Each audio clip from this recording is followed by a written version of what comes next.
Este tema vamos a platicar con Patricia Ponce. Ella es la coordinadora del Grupo Multisectorial de VIH y Enfermedades de Transmisión Sexual del Estado de Veracruz. Patricia, ¿cómo estás? Gracias por tomar la llamada. Muy buena tarde, gracias a ustedes por permitirme participar con ustedes. Patricia, cuéntanos cuál es el panorama que se vive en la entidad, qué medicinas faltan y en qué instituciones. Muy bien, mira, yo te puedo hablar específicamente del tema del VIH. Que es un problema que no solamente pasa por el desabasto de los medicamentos, que no se inicia 2020. El desabasto de los medicamentos fundamentalmente lo hemos vivido en el estado de Veracruz, en el IMSS, en el ISSSTE y en Pemex. Esto lo venimos arrastrando todo el año 2019 y frente a la pandemia del COVID, esto se ha agudizado. Buenas tardes, te saluda Mitzi Cordero. Esto se ha agudizado en los últimos meses y no solamente es el desabasto de medicamentos para los enfermos de VIH, tengo entendido, también tiene que ver con sus consultas que han sido aplazadas porque eran en estos hospitales que fueron reconvertidos para COVID-19, pues solamente se está atendiendo COVID-19 y no pueden tener esta primera atención. Y lo otro, los análisis que se realizan cada 6 meses tampoco se han podido realizar. ¿Cómo esto puede repercutir en un enfermo con VIH-Sida? Mira, rápidamente te respondo. Efectivamente, no solamente tenemos problema del desabasto, sino la suspensión de los análisis que se hacen en algunos casos cada 3 o cada 6 meses, por un lado. Por otro lado, las consultas que requiere una persona con VIH, porque en el caso de los hospitales de Veracruz, la atención de los Capacit está dentro de los hospitales regionales, mismos que todos, en el caso veracruzano, se han convertido en COVID. Por lo tanto, el problema también va a repercutir en varios aspectos, no solamente en la posibilidad de que desarrollen SIDA, no solamente en la posibilidad de que tengan problemas de salud más graves, y además va a incrementarse la mortalidad. Y no olvidemos cuestiones muy importantes, como es el caso de las mujeres embarazadas. Las mujeres embarazadas, ¿a dónde van a parir? Mujeres embarazadas con VIH que llevaron su tratamiento y que a la hora del parto no hay un hospital que les practique una cesárea. Entonces, esos niños, esas niñas, es muy probable que nazcan con VIH. Pues, ¿qué va a suceder? Lo que va a suceder, desafortunadamente, es que va a haber un incremento de nuevos casos de VIH y de SIDA. Va a haber un incremento en el nacimiento de niños y niñas con VIH. Y va a haber un incremento en la mortalidad de por sí, que ya es un problema grave en nuestro estado. Patricia, tú ahorita haces referencia de estas consecuencias que podría tener. ¿Ya han expuesto esto a las autoridades? Es decir, entiendo que no es un problema nuevo, no es un problema menor, pero ¿ya han hablado con las autoridades? ¿Cuál ha sido la respuesta? Sí, sí hemos hablado con ellas como asociación y mira, de hecho no hay una respuesta contundente. El desabasto, en el caso fundamentalmente de las instituciones que ya mencioné, sigue existiendo, ¿sí? Por un lado. Por otro lado, en el caso de los Capacit que dependen directamente de la Secretaría de Salud de Veracruz, el problema no solamente se refiere a la posibilidad de un desabasto frente al COVID, porque los recursos, muchos de los recursos dedicados al VIH se están desviando para el COVID, ¿sí? Entonces, ¿qué va a suceder ahí? También, pues el problema que va a suceder es que vamos a tener la expansión de un problema de salud pública.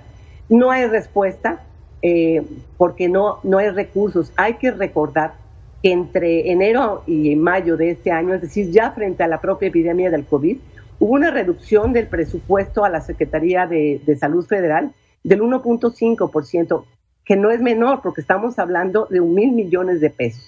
Además de ello, hubo un recorte al sistema de vigilancia epidemiológico que se dedica específicamente del tema, de cerca de 100 millones de pesos. Y tenemos una reducción de la Dirección de Prevención y Control de Enfermedades, la que dirige precisamente el doctor Gatell, de cerca de 50 millones de pesos.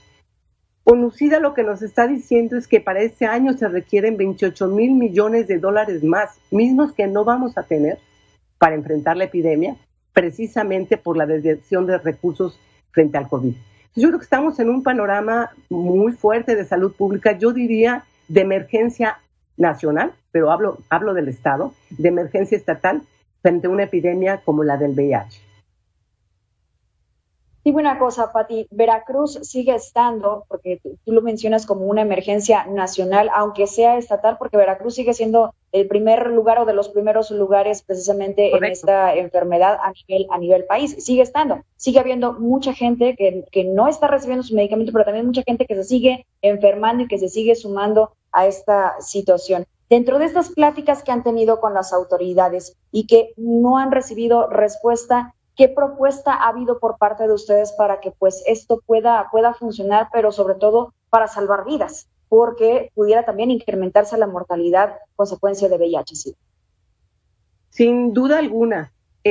Mira, yo creo que aquí tenemos que hacer un llamado no solamente a las autoridades, tenemos que hacer un llamado también a las familias, tenemos que hacer un llamado a las propias personas con VIH.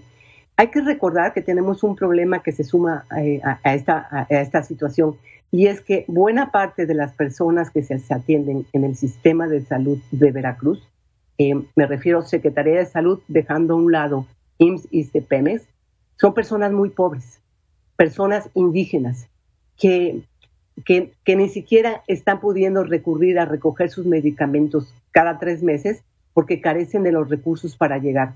Hay personas que tienen que viajar desde San Andrés Tuxtlas hasta Coatzacoalcos y no pueden ir porque no tienen los recursos. Entonces, es un problema muy específico para las poblaciones rurales indígenas de nuestro país, que además, por estudios que hemos hecho, la situación de ellos frente al propio COVID es de mucho más vulnerabilidad, ¿sí? Tienen una tasa de mortalidad hasta 10 veces mayor que la población blanco-mestiza. Uf.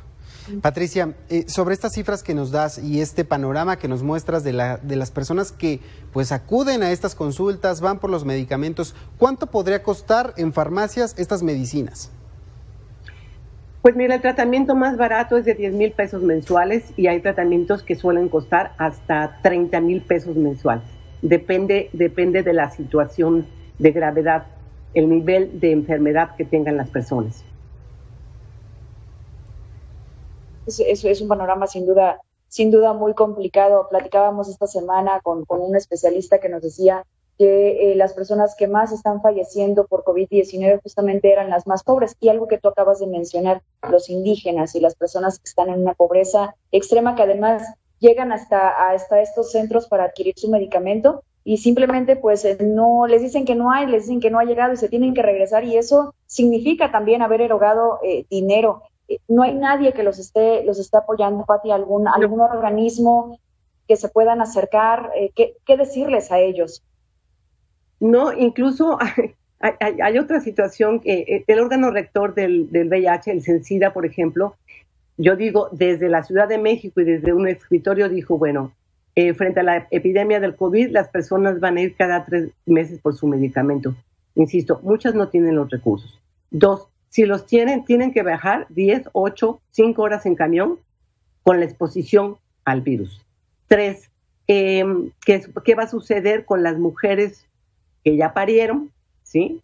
Y no pueden ir a recoger el sustituto de leche materna porque no pueden amamantar, ¿sí? Entonces, ¿qué va a pasar con las personas que durante 6 meses o 8 meses o 9 meses no se han hecho los estudios correspondientes, están tomando un tratamiento que no sabemos si le está haciendo efecto o puede ser contraproducente? Entonces, se tomó una decisión, al parecer, desde el centro de la Ciudad de México, sin pensar en la especificidad de los estados, sin pensar en la vulnerabilidad propia de las personas con VIH con SIDA, sin pensar específicamente en mujeres embarazadas o en los niños y niñas que pueden estar naciendo con el VIH.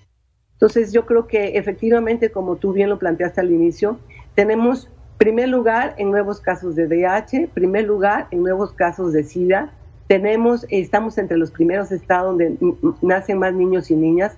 Estamos en un estado donde somos los que más mujeres con VIH y con SIDA aportamos al contexto nacional. Tenemos primer lugar en mortalidad femenina a causa del VIH.